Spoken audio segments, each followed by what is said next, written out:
Mr. Barry Altland, thank you so much. We've been wanting to align our schedules for a very long time to have you on Priceless Advice and also we've got some of your Tuesday tip, fantastic little pieces as well. And you and I have known each other at least 4 or 5 years, quite a bit. I remember in Wisconsin, I got your book. We were both at a Wisconsin conference, and I believe Stevens Point in 2016 or 17, something like that. I know it all blurs together, but I got a signed copy of Triple H engaging the head, the hand, the heart, and the hands of a volunteer.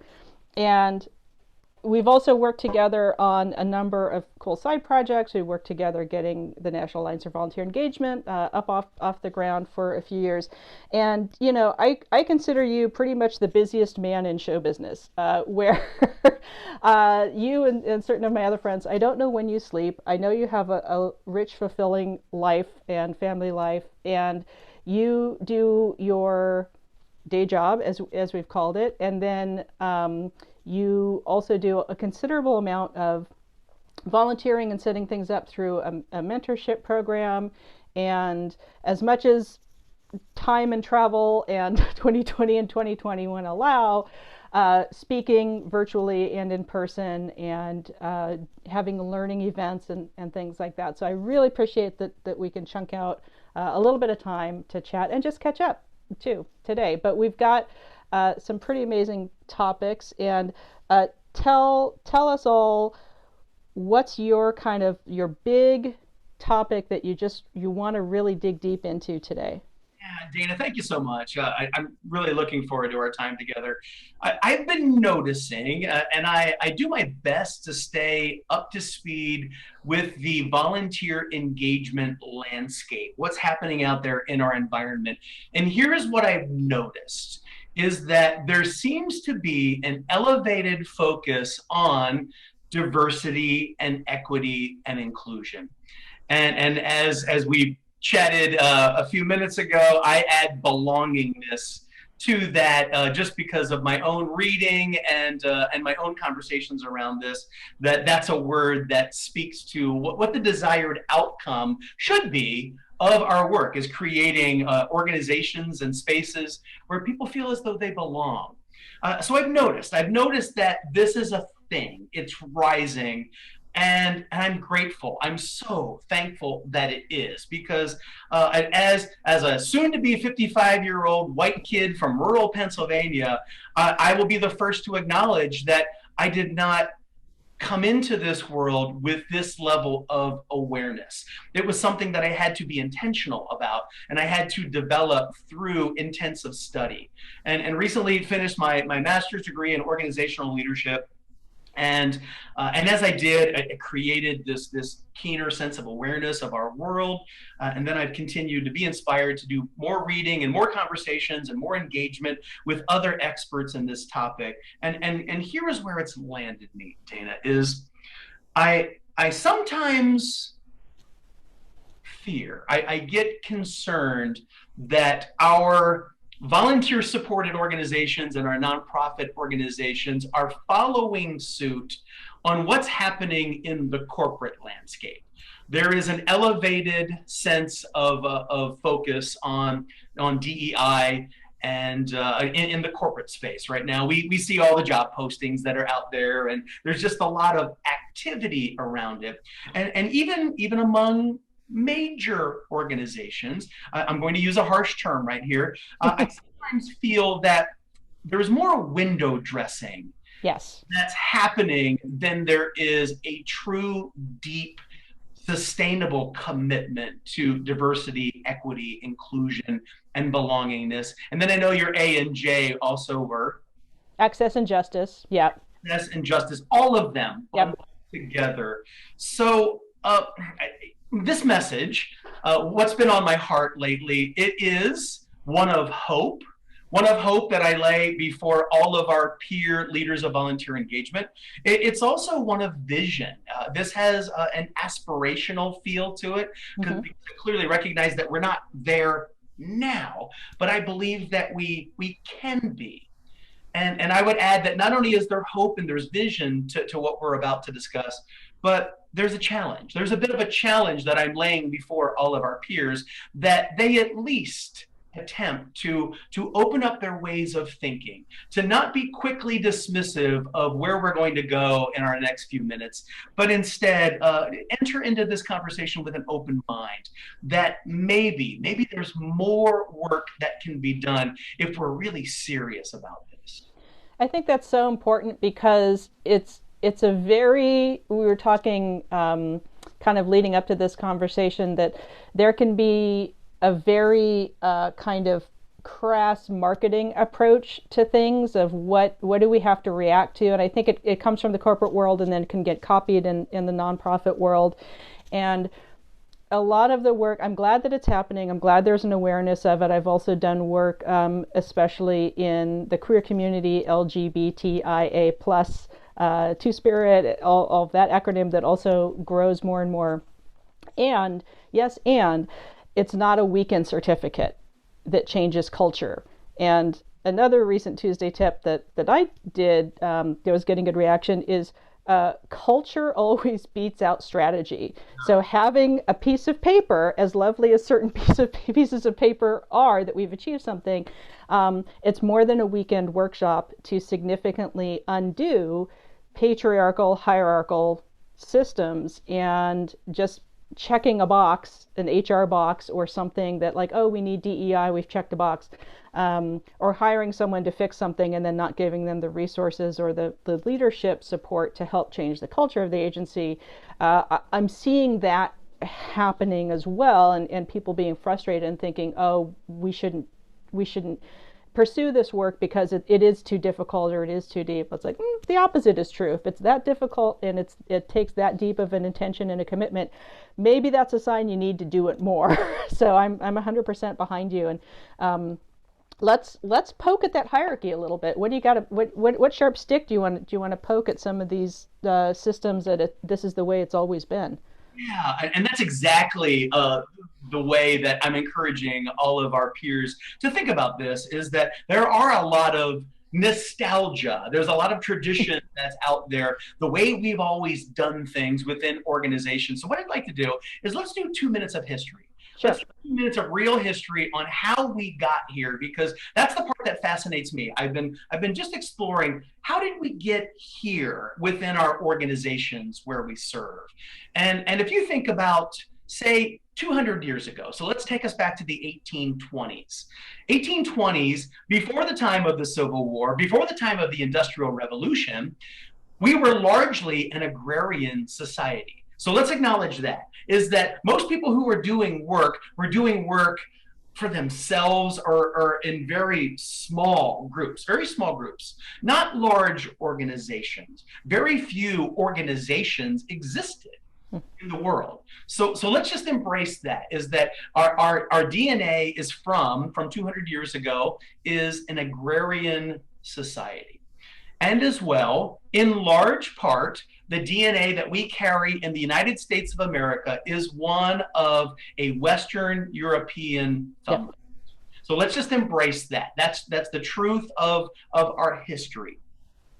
And if you think back to this time, we're all familiar with words like bourgeoisie and proletariat. So we know that what came from that part of the world during that time was what I call stratification.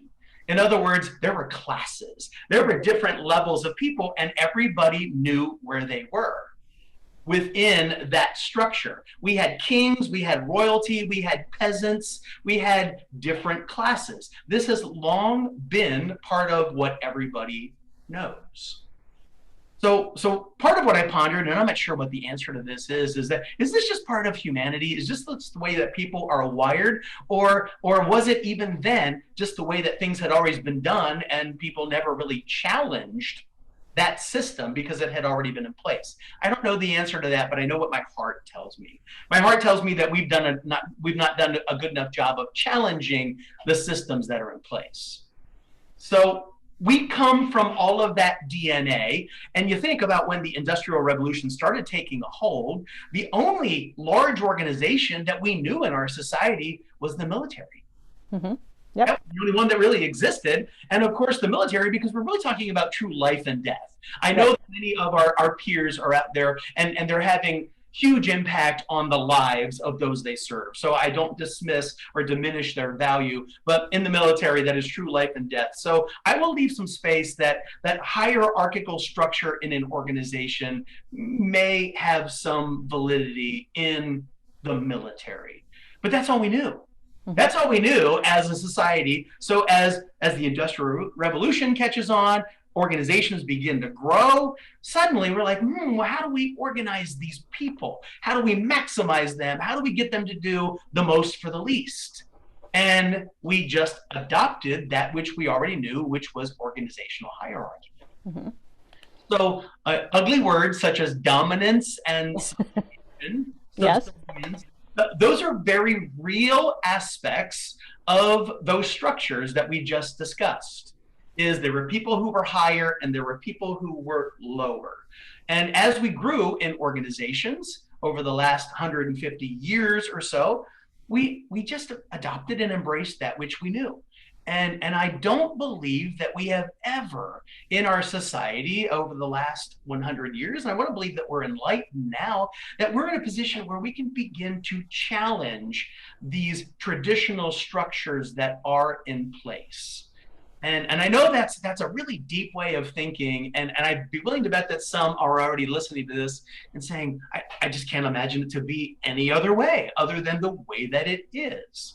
Well, and that's true. Plus, when we look at the history of nonprofit NGOs, non government organizations, the vast majority in the last 150 to 200 years started with as a military offshoot. So I'm thinking of Salvation Army, I'm thinking of the Red Cross. I actually had some client interactions with Guide Dogs of America some years ago, and I hadn't realized they had a military structured setup originally, and they were in the process in the last 5 and 10 years of really trying to fundamentally shift that very hierarchical militaristic thing. So if we think about some of the classic global charities or major entities, they are absolutely attached to that hierarchical military, paramilitary structure, and that schooling and education came from that. The boarding schools of military style schools. So there's definitely this mindset that we're definitely waking up to, and there's certainly been. I don't want to dismiss that there's been attempts to rectify this that have been squashed by more powerful and usually more well-armed interested parties, and like, nope, the status quo is working for our little group, so we're going to keep it down. But that's the thing is it's a common meme now, and I'm sure you've seen of people used to think the divine right of kings would never be overthrown or changed, and now it's like, all right, well, now we've got experiments of democracy in the last 150, 200 years, 300 years happening around the world. And now we're looking at like, maybe these hierarchical ways of being aren't working. And then we're seeing companies, and I'm going to use, because we're an Apple household, Apple is an example of a fairly, very complex but flattened organizational. It's as flattened as it can possibly be. And flattened doesn't mean that there are not people who are not in decision making Of roles, course. because that's part of their defined role. But I still question, I'm openly questioning right now, on whether that being part of their role means that they're a greater than in comparison to a lesser than, or is it just a different than? And it's a different way of thinking about the way that we structure our organizations. And I do believe that there are ways, and this is what I really believe, is that there are many things that are happening in the corporate sector that I think are model practices. And I think that nonprofit organizations and volunteer supported organizations absolutely should be embracing those model practices that are coming out of the corporate space. There's some leadership stuff that's happening over there. I've written about it in my book that I believe in. And I do think that it can be highly impactful and drive organizations to become high performing organizations. That said, That said, I don't believe that we should be blindly following everything that the corporate sector does. And in fact, I think that the nonprofit and volunteer supported organizations in this country and possibly around the globe could be leaders in setting a different standard in the way that organizations are structured by flattening them, by defining roles as decision making and in different capacities, but not necessarily tiered or leveled so that we see that traditional organizational hierarchy. So that would be my hope. My aspiration would be that we plant the seeds and that we begin to think about, if we're really serious about true inclusion, that we consider and belongingness. and belongingness as well, making everybody feel not as a lesser than. And I get to work with young people between 15 and 18. I've guided an internship for the last 8 weeks straight, and I hear it in their language. I hear them talk about people who are above me or people who are higher than me, and I'm just, and I know that we have a peer who is who's written about that, and yes. That's systemic. That's a systemic sign that we've already implanted these ideas in the rising generation. And I'm just challenging all of us to rethink that. Rethink that, because I believe that there is a way that the nonprofit and the volunteer supported organization sector can be a leader in flattening organizations and virtually removing hierarchy. So something to think about. Act locally, think globally. This all does really tie together in learning from each other and developing that social learning aspect. Yeah, Dana, we already do this. Yeah. In many of our ways. You think about how all of us engage on social media. There's not a teacher in the front of the room in social media, and is everything that we learn on social media, is it healthy? Is it good? Not necessarily, but we're still learning. We should all be learning with an open mind through our engagement, while we recognize that there's not a teacher in the front of the room in that traditional and didactic sense. So the reason why we do not recognize that social learning is already part of our lives and is the more effective way for all of us to grow and develop and become the best version of ourselves and the best performer that we can be, that baffles me. That baffles me that we still, for nostalgic reasons or just because it's tradition and we don't really know a different way or a better way, or maybe we acknowledge that this better way, which I call facilitation, facilitating a learning event. We don't do a training class. You'll never hear those words come out of my mouth because, one, it harkens to this academic environment that I think within organizations we should be trying to separate from as opposed to follow and model. And further, let me just poke for a moment because it's so related to what we're talking about. Get your sharp stick out, Barry. Poke. that word, that T word that I just mentioned. I did a little study, a little etymology on the word train or training or trainer. And if you think about the way that word is used in the English language, it's used in a lot of different contexts. So you think about like a locomotive train. You think about how we will train a pet or an animal. You think about physical training.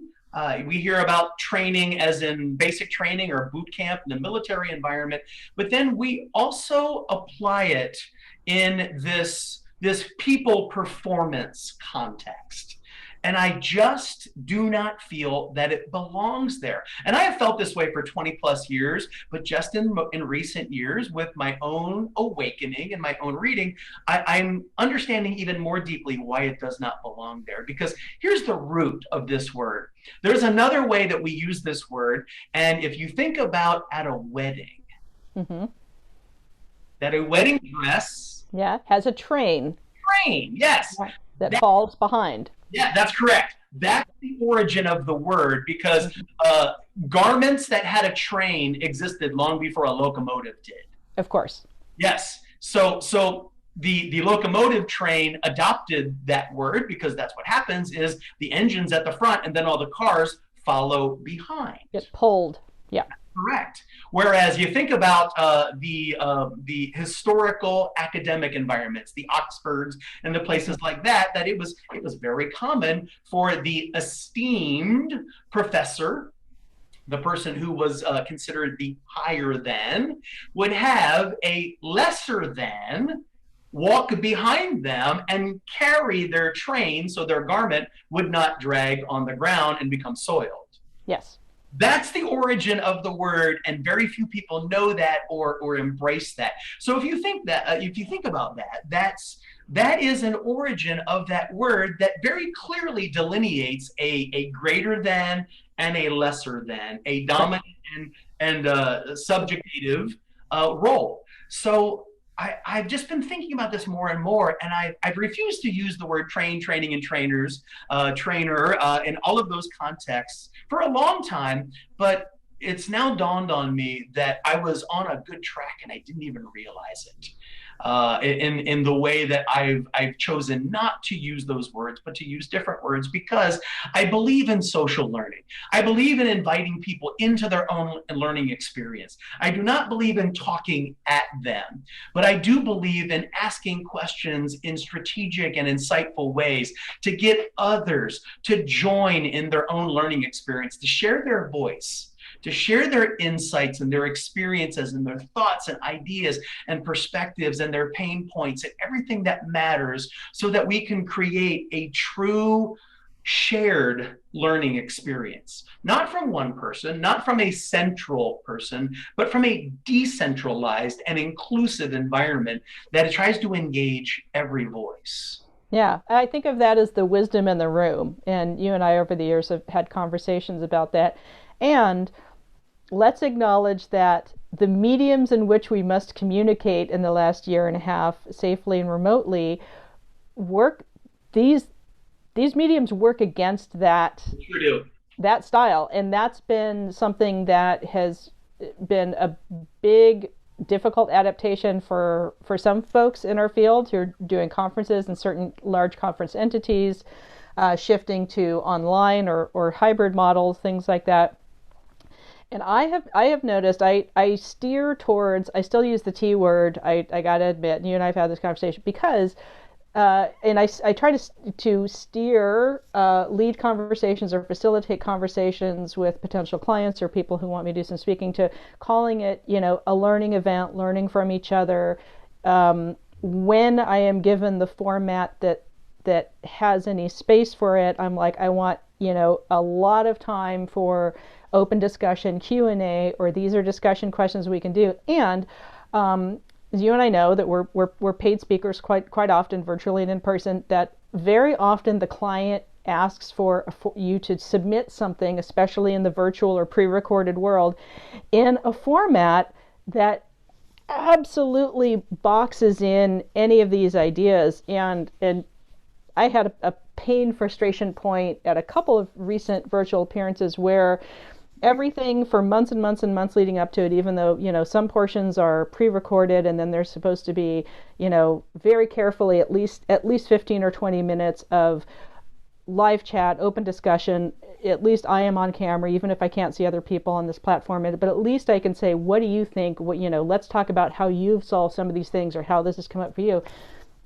And during one of those events, that function simply did not occur. So, what did not work as advertised for anyone, and the audience was confused. And I can improv, this, I can adapt my feed. So I was like, well, we're going just into the chat box and we'll do our best in the chat box, and people still got something out of it. But when the clients are asking for what they know, Right. how can you, if they're like, give us a 30-minute pre-recorded and then there's 15 minutes of maybe chat Q&A, or people can email you or send us a PDF that people take home but then they can't ask you later, like, what is your response as an in-demand speaker and expertises learner, learning engagement dude? How do you come back with that? Because I'm still figuring that out. And sometimes I say an answer that doesn't get me the job because I draw the line somewhere. And sometimes I can adapt and still feel like people are going to get something out of it, even though it's not ideal. I have given in a few times, even though most of my topics for this last year and a half have been related to learner engagement and the importance of it. And I've been bold in saying that here's what I have observed has happened over the last year and a half is that, we talk about Zoom fatigue and how learning in the virtual space just doesn't work. Well, of course, Barry comes around and says, well, if we were honest with ourselves, what you were doing before the pandemic in the live space probably wasn't the model practice either, but nobody told you. Nobody But had I'm telling you now. yeah, nobody had the courage to tell you at that time that standing up in front of somebody and running through PowerPoints and talking the entire time and then reserving 10 minutes at the end to say any questions, that was never a model practice. But nobody told you. And in the absence of that feedback, you were comfortable with it. So when the pandemic hits, what do? Is we just try to transition what we already know and what we've already been doing into the virtual space, and we find out that it's painful. And we see the nonverbals, and we can even see the other human being on the other side. And then we find out that sometimes we can't because the platform doesn't allow it or whatever it might be. And suddenly we're like, oh, well, it's Zoom's problem. We blame it on Zoom. I'm like, no, the truth is that we have not been employing social learning all along. And had we been doing so, we would have been creative. I believe in this because I've been doing it, and I've helped other organizations to do it as well. I have been able to transition social learning into the virtual environment. It is absolutely possible, but you must be intentional and you must choose a platform like Zoom. We're on Zoom right now. I love Zoom. Zoom is one of them out there that I think is highly conducive to virtual engagement. But everybody who's in the Zoom space has to be equally committed to being part of a social learning experience. And that's another key part too, is it's difficult to get people to go there because it's not what they're accustomed to. They're accustomed to being a passive audience member. There's another word that you'll never use in the context of learning, because we don't want people to be audience members. We want them to be active participant learners. It's a very different role that we are or should be expecting of those who engage. For those we serve, and again, I keep flipping it upside down. I never say my volunteers, but Oh yeah, that's out of our lexicon, hopefully forever. Yeah. It's the volunteers who I serve. Mm-hmm. Yeah. So yes, social learning is entirely possible. Facilitation skills do not just happen overnight. They took me years to develop. I was in the corporate space as a learning and OD practitioner, and I honed that skill, and I've since been able to bring it into the volunteer engagement space, and I've really enjoyed the meaningful exchanges that I've been able to share, both at live conferences for a number of years, and I'm hoping we get back to them soon, already beginning to a little bit, and certainly even in the virtual space when the platform has been conducive to it.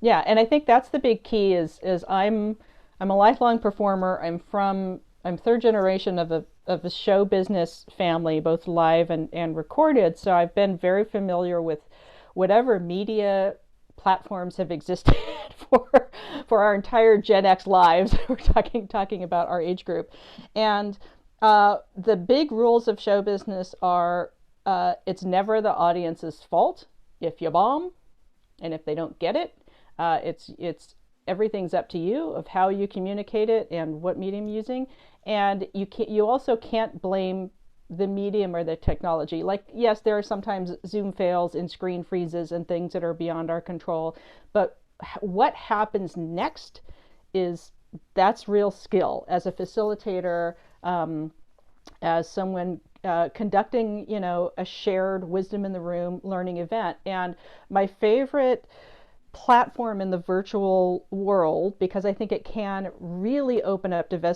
access and equity and belongingness it's harder for some people through a digital divide, but it's also easier for some people to access and not travel to have to see us or come to a certain workshop or what have you. But I want to talk about how you and I are each good at what we do, and we've come from very different approaches and very different terminology to speaking and learning engagement and people engagement. So you, as you're talking about, learning and engagement from the corporate world, that has the corporate world of public speaking and learning has certain phrases that have always been attached to it. And I think some of these same good concepts mean the same thing when I came to this from performance and stagecraft, quite frankly, being a musician and doing theater work and acting. And we talked about this, and whenever I got this book from you in Wisconsin in 2017 or whatever, not just about how everyone does their PowerPoints wrong and mostly boring, but how when you are doing a platform in person or virtually where you can open up the room, that people dynamic management and that engagement of shifting, and in stagecraft it's called shifting spotlight or shifting focus, but there's very real body language and physical things to do in person. And I think the word that you used was proxemics, of like literally, yes, thank you. And I want people to understand that you can get to expertise from very different paths and arrive at the same things that work really well. Yes, yes. You know, for me, the idea of including others in their own learning experience is the ultimate in belongingness and inclusion and creating an equitable environment where everybody's voice matters. I will tell learners when I'm facilitating a workshop that I am the least important person in the room. Yet I carry the most responsibility for all of your experiences. By virtue of my role, it's not an elevated role, it's just a different role within that space. And I carry a greater responsibility for ensuring that you're included in your own learning experience to the degree that you desire to be. Right. So again, we're connecting learning and belongingness, learning and inclusion, and the way that we approach it, candidly, the traditional approach that we run into, we see it back in our days of live conferences. When you walk into that concurrent session room, that breakout room, what do you see? You see the podium at the front of the room. You see all the chairs in a row, as though they're supposed to stare at the back of the person's head who's sitting in front of them and quietly and dutifully listen to somebody as they pontificate ad nauseum. That's the setup. That's the setup right there, and that's the exact opposite of belongingness and inclusion. You and I've talked about some of the first things that I've seen you do, and some of the first things I've done in person is if a room is set up that way, I change it. And again, in stagecraft or street magic or street improv, it's called setting the crowd. And so you actually set the crowd to be more interactive and more connected with you. And when you start with that and you start with that expectation, and I announce this is an interactive experience, say anything at any time, ask a question at any time, and I'm going to come to all of you. Like I said, this is not a passive experience. Like, this is what you signed up for. And I put that in whatever written description I'm allowed to have as well. So again, setting and meeting expectations is such a big part of it. And I've also had people who, like, whatever's going on in their lives, they are asleep in the corner of the room. And that probably doesn't have anything to do with whatever I'm doing. That's their level of exhaustion. And I'm not going to shame them for that. I'm going to let them have the experience they need to have. But sleeping in the back of the class behind their glasses. But for everyone else who can and will, I'm inviting them to an experience, and then I'm helping to guide that experience with my expertise. But it's really about the value of again, their shared conversations and their shared thinking. Yeah, so Dana, and again, bold statement, and I clearly recognize this, and we set this up by saying there's hope, there's vision and aspiration, and there's also a challenge that's coming along in this message, is that if you're a decision maker or an influencer within a volunteer supported organization or within a nonprofit organization or a coalition, and you're banging the drum of DEI, thank you for doing that. If you're really serious about it, you will go a few steps further than what you may have already done. You would consider the hierarchical element of your organization and what you can do to create greater inclusion. You will consider the way that you approach learning and development and performance within your organization, and embrace social learning principles, because that is true inclusion. I know we have just a few more minutes. Let me throw one more quick one in there, because I know I've already stepped on a couple toes, so why not step on a few more right now? And let's talk about recognition.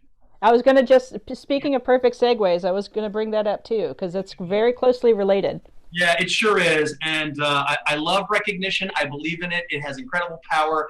It can influence the way that those who are around you perform and Mm-hmm. find their best within themselves. I do not in any way diminish the value of recognition.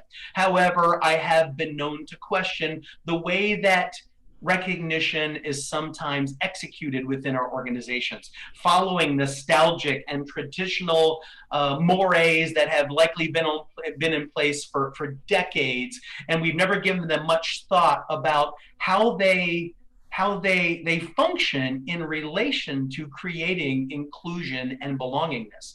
And I'm going to go at one specific type, and I still see this quite a bit. I see a lot of awards that are Mm-hmm. being given out. And again, if it steps on a toe, I will apologize, but only to some degree, because I think it's time. It's time that if we as nonprofit leaders and volunteer supported organization leaders are going to be true leaders within our communities, then we need to be on the front edge. We need to be on the leading edge of these practices, and we can't get there in execution until we first get there in thought, in ideation. So I'm planting this seed.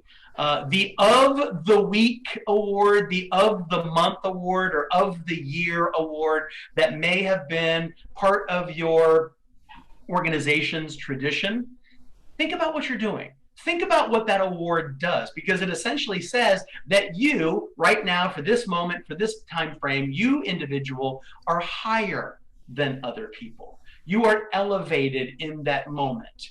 And I know that in our individualist culture that we exist, we're not a collectivist culture. We are an individualist culture within the United States of America. That it doesn't feel unnatural that we would elevate somebody, but we cannot be honest with ourselves while banging the drum of true diversity and inclusion and equity and belongingness. We cannot do that and still elevate some above others in our programs. It is a paradox, and we have to acknowledge it. We have to call it out as a paradox. So that's what I'm doing right now. I'm Yeah. letting you know that if that is your practice, where your recognition elevates some over others, in contrast to recognizing each and every person for the unique contribution that they bring. And yes, I know that sounds a lot easier to say than to do, but that is what real recognition does. Is it honors every unique individual for the unique contribution that they offer to your mission. Then we will get much closer to creating a true sense of inclusion and belongingness. Absolutely. I agree 100%, Barry. And I've got a recent client experience where we did a survey of their entire volunteer team, hundreds and hundreds of people, I think almost 1,000, and said, how do how do you best feel valued and heard or recognized? And there was open dialogue boxes and a few of the traditional, like, I like a big party once a year. Yeah, I like a potluck. I like a this. I like a word. And tiny little, like, 3%, 5% in all the things that everybody puts so much money and time and energy into doing as recognition. The absolute number one choice was, I want to be I want my ideas and suggestions and expertise to be utilized, period.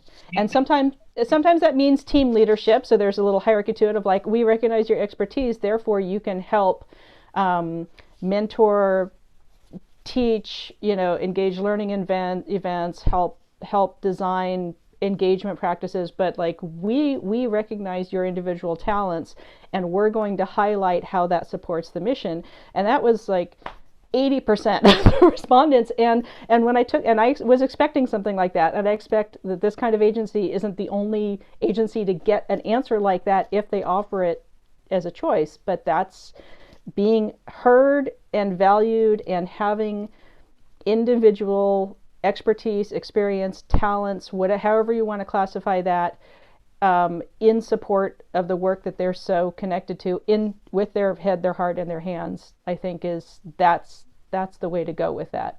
That is true belongingness. Yeah. And let me just close out by saying those voices, we've asked for them to be shared. Now is our time to really begin listening to what they're telling us, because what they're telling us is they want to feel as though they matter and they belong. And no award or tangible item and no event will take the place of that feeling. So, with that, Dana, I am so honored to have had this time with you, and to have time with all of our peers out there. And I hope that I've planted a couple seeds. I'm really glad to talk to you today, Barry, and I'm so glad to have you, poke the stick at the hornet's nest a little bit and shake things up. That's what we always need, is to get out of the comfort zone. So thank you so much. It's great to connect with you today. And everyone, tune in for more priceless advice. And if you have something that you want to share as well, then let me know and we'll feature you on the channel. But thanks so much, Barry. Dana, my honor. And hey, everybody, lead on, lead on. Yeah, lead on.